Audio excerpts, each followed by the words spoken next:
ಏನು ಪ್ರಾಸಿಕ್ಯೂಷನ್ ಇತ್ತು, ಪ್ರಾಸಿಕ್ಯೂಷನ್ಗೆ ಪರವಾನಗಿಯನ್ನು ನಿರಾಕರಿಸಿದ್ದಾರೆ. ಸೆಕ್ಷನ್ 218 ಆಫ್ ದ BNSS ಅದೇನು ಹೇಳ್ತಾರೆ, the order is read to be restricted only to an approval under section 17A of the act. Section A ಅಂದರೆ preliminary enquiry. ಅವರಿಗೆ ಪ್ರಾಸಿಕ್ಯೂಷನ್ಗೆ ಪರ್ಮಿಷನ್ ಕೊಟ್ಟಿಲ್ಲ. Only 17A. It has to be read strictly only with 17A. ಅರ್ಥ ಆಯ್ತಲ್ಲ? ಬರೇ ಸ್ಯಾಂಕ್ಷನ್ನು ಪ್ರಾಸಿಕ್ಯೂಷನ್ನು ಯಾವುದೂ ಇಲ್ಲ. 17Aಗೆ ಮಾತ್ರ ಪ್ರಿಲಿಮಿನರಿ ಎನ್ಕ್ವೈರಿಗೆ ಪರ್ಮಿಷನ್ ಕೊಟ್ಟಿದ್ದಾರೆ. 218 BNSSನಿಂದ ಏನು ಕೇಳಿದ್ರು ಸೆಕ್ಷನ್ ಮೇಲೆ ಅದನ್ನು ಇವತ್ತು ನಿರಾಕರಿಸಿದ್ದಾರೆ. It has to be only 17A.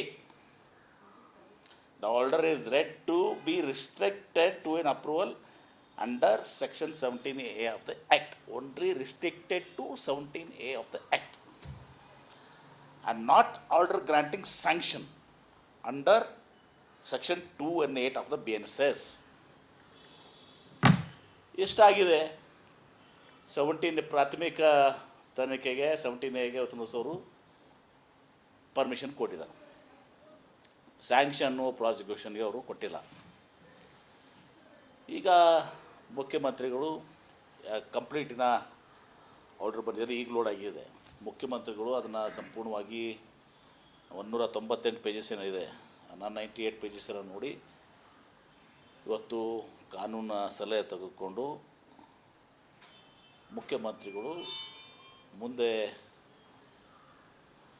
ನಾವೇನು ಮಾಡ್ತೀವಿ ಅನ್ನೋದನ್ನು ತಿಳಿಸ್ತಾರೆ.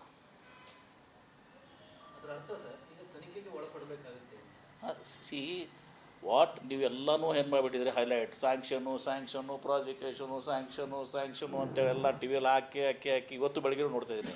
ಅದಾದಮೇಲೂ ನೋಡ್ತಾಯಿದ್ದೀವಿ. ಗವರ್ನರ್ಗೆ ಬಹುದು ಹೈಕೋರ್ಟ್ನಿಂದ ಸ್ಯಾಂಕ್ಷನ್ಗೆ ಪ್ರಾಸಿಕ್ಯೂಷನ್ಗೆ ಅನುಮತಿ 17Aಗೆ ಅನುಮತಿ ಕೊಟ್ಟರೆ, restricted to 17A. That is only for preliminary enquiry. ಈಗ ಇದು ಪಾರ್ಟ್ಲಿ ಒಂದು ಹೇಳ್ತೀನಿ ಕೇಳಿ, ನಾವು 17A ಕೂಡ ನಾವು ಒಪ್ತಾ ಇಲ್ಲ. 17A ನಾವು ಒಪ್ತಾ ಇಲ್ಲ. 218 BNSS ಅಂತೂ ತಳ್ಳಿ ಹಾಕಿದ್ದಾರೆ, ರೆಸ್ಟ್ರಿಕ್ಟೆಡ್ ಟು 17A ಅಂಥೇಳಿ. ಇವರು ಏನು ಇದು ಮಾಡ್ತಾಯಿದ್ರು. ಈಗ ಮಾಧ್ಯಮಗಳ ಮುಂದೆ ನೀವು ಕೂಡ ಪ್ರಾಸಿಕ್ಯೂಷನು ಸ್ಯಾಂಕ್ಷನು ಅದೆಲ್ಲ ಯಾವುದೂ ಇಲ್ಲ, ಓನ್ಲಿ ಫಾರ್ ಪ್ರಿಲಿಮಿನರಿ ಎನ್ಕ್ವೈರಿಗೆ ಪರ್ಮಿಷನ್ ಕೊಟ್ಟಿದ್ದಾರೆ. ಅದಕ್ಕೆ 17Aಗೆ ರೆಸ್ಟ್ರಿಕ್ಟೆಡ್ ಅಂತ ಹೇಳಿದ್ದಾರೆ. ಅದನ್ನು ಕಾನೂನು ಸಂಪೂರ್ಣ ಜಡ್ಜ್ಮೆಂಟನ್ನು ಓದಿ ತಿಳ್ಕೊಂಡು ಕಾನೂನು ಸಲಹೆ ತೆಗೆದುಕೊಂಡು ಮುಂದೆ ಒಂದು ಇದು ನಿರ್ಧಾರ ಮಾಡ್ತದೆ. ಒಂದು ಇದರಲ್ಲಿ ಮುಖ್ಯಮಂತ್ರಿಗಳು 17Aದಲ್ಲಿ ಅಂದರೂ ಕೂಡ ಮುಖ್ಯಮಂತ್ರಿಗಳ ಪಾತ್ರ ಏನಿದೆ, ಅಲ್ಲಿ ಮುಖ್ಯಮಂತ್ರಿಗಳ ಪಾತ್ರ ಏನಿದೆ 17Aದಲ್ಲಿ? ಅವ್ರು ಯಾರಾದರೂ ನಿರ್ದೇಶನ ಕೊಟ್ಟಿದ್ದಾರಾ? ವಾಟ್ ಡಸ್ 17A ಸೇ? ಯಾರು ನಿರ್ದೇಶನ ಕೊಟ್ಟಿದ್ದಾರಾ? ಯಾರಿಗಾರು ಇದು ಮಾಡಿದಾರಾ? ಎಲ್ಲಿದೆ ತೋರಿಸಿ. ಅದಾಗೂ ಕೂಡ ಒಂದು ನಿರ್ಧಾರ ಬಂದಿದೆ. ಆ ನಿರ್ಧಾರವನ್ನು ಕಾನೂನಾತ್ಮಕವಾಗಿ ಮತ್ತು ರಾಜಕೀಯವಾಗಿಯೂ ಕೂಡ ನಾವು ಹೋರಾಟ ಮಾಡ್ತೀವಿ. ಇದು ಗವರ್ನರ್ದು ಮುಂದುವರೆದ ಭಾಗ. ಇದು BJP ಇವತ್ತು ಕೇಂದ್ರ ಸರ್ಕಾರ ಹಿಂದೆ ದಿಲ್ಲಿ ಆಯಿತು, ವೆಸ್ಟ್ ಬೆಂಗಾಲ್ ಆಯಿತು, ತಮಿಳುನಾಡು ಆಯಿತು, ಎಲ್ಲ ಕಡೆಯೂ ಇದನ್ನು ವಿರೋಧ ಪಕ್ಷಗಳನ್ನ ಹತ್ತಿಕ್ಕಬೇಕು, ಸಂವಿಧಾನಾತ್ಮಕವಾಗಿ ಏನು ಸರ್ಕಾರಗಳು ರಚನೆ ಆಗಿದೆ ಅವನ್ನ ಅಸ್ತ್ರಗೊಳಿಸಬೇಕು ಅಂತ ಪ್ರಯತ್ನದ ಮುಂದುವರೆದ ಭಾಗ ಇದು. ಹೀಗಾಗಿ ಒಂದು ನಮಗೆ 218 BNSSನಲ್ಲಿ ಸ್ಯಾಂಕ್ಷನ್ನು ಪರವಾನಗಿ ಕೊಟ್ಟಿಲ್ಲ. ಇನ್ನು ತನಿಖೆ ಇದು ಪ್ರಿಲಿಮಿನರಿ ಎನ್ಕ್ವೈರಿಗೆ 17A ಪರ್ಮಿಷನ್ ಕೊಟ್ಟಿದ್ದಾರೆ. ಅದನ್ನು ಕೂಡ ನಮ್ಮ ಪ್ರಕಾರ ಅದನ್ನು ಕೂಡ ತಪ್ಪು ಅಂತೇಳಿ ನಮ್ಮ ಇದು. ಅದಾಗಿನೂ ಕೋರ್ಟ್ ತೀರ್ಪು ಕೊಟ್ಟಿದ್ದಾರೆ. ಆ ಕೋರ್ಟ್ ತೀರ್ಪನ್ನು ನಾವು ಪ್ರಶ್ನೆ ಮಾಡಬೇಕು, ಏನು ಮಾಡಬೇಕು ಅದು ಕಾನೂನು ಸಲಹೆಗಾರರು ಇವತ್ತೊಂದು ದಿವಸ ಮುಖ್ಯಮಂತ್ರಿಗಳು ನಿರ್ಧಾರ ತೆಗೆದುಕೊಳ್ತಾರೆ. ಇದೇ ಮಾದರಿಯಲ್ಲಿ ಹಲವು ಕೇಸ್ಗಳನ್ನ ರಾಜ್ಯಪಾಲರು ಮುಂದಿಟ್ಕೊಂಡು ಕೂತಿದ್ದಾರೆ. ಬೇರೆ ಬೇರೆ ಕೇಸ್ಗಳಲ್ಲಿ ಅದರಲ್ಲೂ ಈ 17A ವಿವೇಚನೆಯನ್ನು ಬಳಸಬಹುದು. ನೋಡಿ ಏನೇನು ಮಾಡ್ತಾರೆ ಮಾಡಲಿ, ನಾವೇ ಅದ್ರ ಸಗ್ಗಟ್ಟಿದ್ದೀವಿ ಅಂತ ಹೇಳ್ತಲ್ಲ. ಕಾನೂನಾತ್ಮಕವಾಗೂ ಅದ್ರ ಸಗ್ಗಟ್ಟಿದ್ದೀವಿ, ರಾಜಕೀಯವಾಗಿ ಅದ್ರ ಸಗ್ಗಟ್ಟಿದ್ದೀವಿ. ಇವರೆಲ್ಲರದು ಭಾಳ ಇದೆ. ಅದೆಲ್ಲನೂ ಹೊರ ಬರ್ತವೆ. ಆಮೇಲೆ ಒಂದು ನೀವು ಅರ್ಥ ಮಾಡ್ಕೊಳ್ತಲ್ಲ, ಇವತ್ತು ಕುಮಾರಸ್ವಾಮಿಯವರ ಕೇಸ್ನಲ್ಲಿ ಪ್ರಾಥಮಿಕ ತನಿಖೆ ಆಗಿ ಸ್ಯಾಂಕ್ಷನ್ಗೆ ಬರ್ತಿದೆ ಅಲ್ಲಿ 218 ನಾಟ್ 17A 17A ಮುಗಿದೋಗಿದೆ ಅಲ್ಲಿ. 218 BNSSನಲ್ಲಿ ಕುಮಾರಸ್ವಾಮಿಯವ್ರ ಕೇಸ್ನಲ್ಲಿ, ಜೊಲ್ಲೆಯವ್ರ ಕೇಸ್ನಲ್ಲಿ, ನಿರಾಣಿಯವ್ರ ಕೇಸ್ನಲ್ಲಿ, ಆಮೇಲೆ ಇನ್ನೊಬ್ರು ಯಾರು ಜನಾರ್ದನ್ ರೆಡ್ಡಿ ಕೇಸ್ನಲ್ಲಿ ಅಲ್ಲಿ ಗವರ್ನರ್ ಅವ್ರಿಗೆ ಇದು ಮಾಡಬೇಕಂತ ಬರಲಿಲ್ಲ, ಅಂದರೆ ಸ್ಯಾಂಕ್ಷನ್ ಕೊಡಬೇಕು, ಪ್ರಾಸಿಕ್ಯೂಷನ್ ಕೊಡಬೇಕು ಅಂತೇಳಿ. ಇಲ್ಲಿ ಪ್ರಯತ್ನ ಮಾಡಿದ್ರೆ ಅದು ಆಗಿಲ್ಲ. ಸ್ಯಾಂಕ್ಷನ್ನು ಮತ್ತು 218 ಇದನ್ನು ಎತ್ತಿ ಹಿಡಿದಿಲ್ಲ. ಫುಲ್ ರೆಸ್ಟ್ರಿಕ್ಟೆಡ್ ಟು 17A ಆಗಿದೆ. ಎದುರಿಸ್ತೀವಿ ಅದನ್ನು ಕೂಡ. ಯಾಕೆ ಕೊಡಬೇಕು? ಎದಕ್ಕೆ ಕೊಡಿಸಿ? ಫಸ್ಟು ಕುಮಾರಸ್ವಾಮಿ ಅವ್ರು ಕೊಡಿಸಿ, ಆಮೇಲೆ ನಾವು ವಿಚಾರ ಮಾಡ್ತೀವಿ.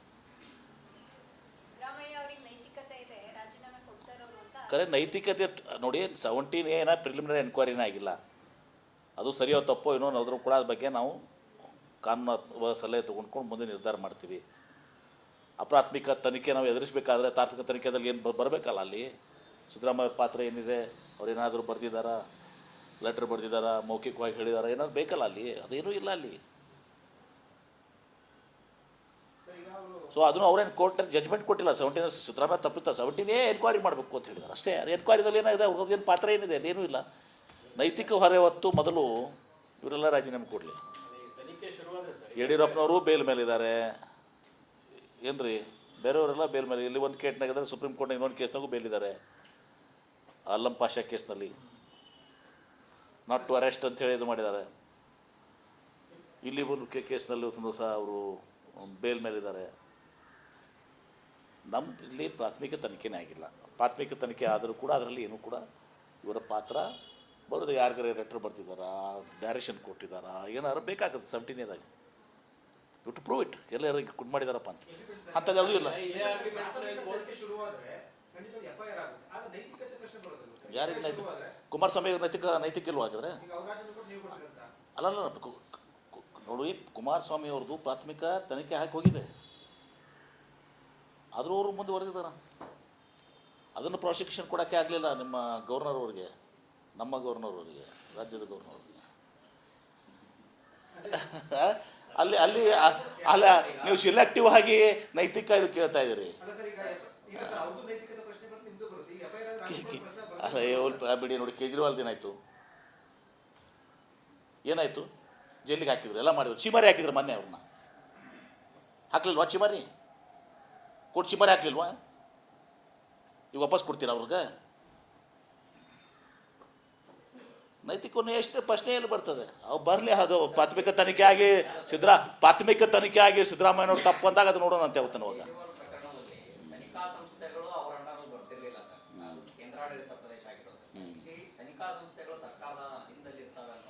ನೋಡಿ, ಇದ್ರಾಗ ಏನು ಒಂದೇ ಸಿಂಪಲ್ ಅದು. ಯಾವ ತನಿಖಾ ಸಂಸ್ಥೆಗಳು ಏನು ಇರ್ತವೆ ಬಿಡ್ತವೆ. ಎರಡನೇ ಮಾತು, ಸಿದ್ದರಾಮಯ್ಯನವ್ರದ್ದು ಏನು ಪಾತ್ರ ಇದೆ ಹೇಳಿ. ಏನಾದರೂ ಅವರು ಯಾರಿಗಾರು ಪತ್ರ ಬರೆದಿದ್ದಾರಾ, ಸೂಚನೆ ಕೊಟ್ಟಿದ್ದಾರಾ, ಯಾವುದೇ ಫೈಲ್ನಲ್ಲಿ ಅವ್ರು ಸೈನ್ ಮಾಡಿದಾರಾ, ಅಥವಾ ಯಾರು ನಮ್ಮ ಮೌಖಿಕವಾಗಿ ಅವ್ರು ಹೇಳಿದಾರಾ ಅಂತ ಹೇಳಿದಾರಾ? ಮೌಖಿಕ ಪ್ರಶ್ನೆ ಬರೋದಿಲ್ಲ, ಆದರೂ ಕೂಡ ಹೇಳ್ತೀನಿ. ಏನೂ ಇಲ್ಲಲ್ಲ. ಇಲ್ಲಿ ನೈತಿಕ ಜವಾಬ್ದಾರಿ ಬರ್ತದೆ. ನೈತಿಕತೆ ಇರಲಾರ್ದವ್ರದ್ದು ಮಾಡಿದ ಕೇಸ್ಗಳಿಗೆ ನೀವು ನೈತಿಕ ಜವಾಬ್ದಾರಿ ಅಂತ. ಯಾವಾಗಲೂ ಇದ್ದಾರೆ. This is nothing. ಈಗ ಇವತ್ತು ಜಡ್ಜ್ಮೆಂಟ್ನಲ್ಲಿ ಏನೂ ಇಲ್ಲ, ಅದರಲ್ಲಿ ಉಳಿಲ್ಲ. ಇಷ್ಟೆಲ್ಲ ಏನಾಗಿದೆ ಅಮ್ಮ ಹೇಳು? ಏನು ಕೋರ್ಟ್ ತೀರ್ಪು ಏನು ಅರ್ಥೈಸ್ಕೊಂಡಿದ್ರೆ ಹೇಳ್ಬಿಡಿ ನೀವೇ. ಅಲ್ಲ, ಕೋರ್ಟ್ ತೀರ್ಪು ಏನು ಅರ್ಥೈಸ್ಕೊಂಡಿದ್ರೆ ಹೇಳ್ಬಿಡಿ ನಿಮ್ಮ ಬಗ್ಗೆ. ಯಾಕಂದ್ರೆ ನೀವು ಟಿ ವಿಯಲ್ಲಿ ಹಾಕಬೇಕಲ್ಲ ನಾಳೆ. ನಿಮ್ಮ ಕೋರ್ಟ್ನಲ್ಲಿ ಏನು ಕೋರ್ಟ್ ತೀರ್ಪು, ಪ್ರಾಸಿಕ್ಯೂಷನ್ ಅನುಮತಿ ಕೊಟ್ಟಿದ್ದಾರಾ, ಸ್ಯಾಂಕ್ಷನ್ ಕೊಟ್ಟಿದ್ದಾರಾ ಹೇಳಬೇಕಲ್ಲ. ಪ್ರಿಲಿಮಿನರಿ ಎನ್ಕ್ವೈರಿಗೆ ಕೊಟ್ಟಿದ್ದಾರೆ ಪರ್ಮಿಷನ್ನು. 17A ಸಿಎಂ ಪಾತ್ರನೇ ಇಲ್ಲ ಅನ್ನೋದು ಇದ್ದು ತಮ್ಮ ಆರ್ಗ್ಯುಮೆಂಟು. ಸೊ ಈ ಪ್ರಕರಣದಲ್ಲಿ ತನಿಖೆ ಅಗತ್ಯತೆ ಇದೆ ಅಂತ ಹೈಕೋರ್ಟ್ಗೆ ಅನಿಸಿದೆ. ಅವ್ರಿಗೆ ಹೌದು, ಆಯಿತು. ತನಿಖೆ ಅವ್ರಿಗೆ ಹೈಕೋರ್ಟು ಅವ್ರಿಗೆ ತನಿಖೆಗೆ ಅಗತ್ಯತೆ ಇದೆ ಅಂತ ಅಂದಿದ್ದಾರೆ.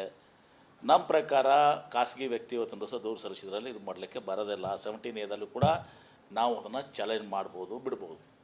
ಅಲ್ಟಿಮೇಟ್ಲಿ ಲೀಗಲ್ ನಿರ್ಣಯ ತಗೋತಾರೆ, ಒಪಿನಿಯನ್ ಕೊಡ್ತಾರೆ. ಈಗ ಎಲ್ಲ ಪ್ರಾಥಮಿಕ ತನಿಖೆಯಾಗಿ ಪರ್ಮಿಷನ್ ಸ್ಯಾಂಕ್ಷನ್ ತೊಗೊಂಡಂಥವ್ರು ನೈತಿಕ ಬಗ್ಗೆ ಮಾತಾಡ್ದಲ್ಲ ನೀವು. ನೈತಿಕತೆ ಇರಲಾರ್ದವರು ನಮ್ಮ ಮೇಲೆ ನೈತಿಕತೆ ಇದ್ದವ್ರ ಮೇಲೆ ಕೇಸ್ ಹಾಕ್ತಾರೆ. ಅದನ್ನು ಕ್ವಶನ್ ಮಾಡ್ತೀರಾ? ಫಸ್ಟು ನಿಮಗೆ ಕ್ಲಿಯರ್ ಮಾಡ್ತೀನಿ, ಇಲ್ಲಿ ಸ್ಯಾಂಕ್ಷನ್ನು ಪ್ರಾಸಿಕ್ಯೂಷನ್ಗೆ ಪರವಾನಗಿ ಕೊಟ್ಟಿಲ್ಲ 218 BNSS ಇದರಲ್ಲಿ. ಇವತ್ತು ನ್ಯಾಯಮೂರ್ತಿಗಳು ಕೊಟ್ಟಿರುವಂಥದ್ದೇನು, strictly related to 17A, strictly only to 17A and not 218 BNSS ಅಂತ ಹೇಳಿದ್ದಾರೆ, ಸ್ಪಷ್ಟವಾಗಿ ಹೇಳಿದ್ದಾರೆ. ಇದನ್ನು ಮುಂದೆ ಮುಖ್ಯಮಂತ್ರಿಗಳು ಕಾನೂನು ಸಲಹೆಗಾರ ತೊಗೊಂಡು 17 ಏನೇನು ಕೊಡೋದನ್ನು ಸಹ ನಾವು ಇದು ಮಾಡಬೇಕಾ, ಅದು ಸರಿ ಇದೆಯಾ ತಪ್ಪಿದೆಯಾ, ಕಾನೂನು ತಂದು ಚಾಲೆಂಜ್ ಮಾಡಬೇಕಾ ಅಂಥೇಳಿ ವಿಚಾರ ಮಾಡಿಕೊಂಡು ಮುಂದೆ ಅಥವಾ ಮಾಡಬೇಕು ಮಾಡ್ತೇವೆ.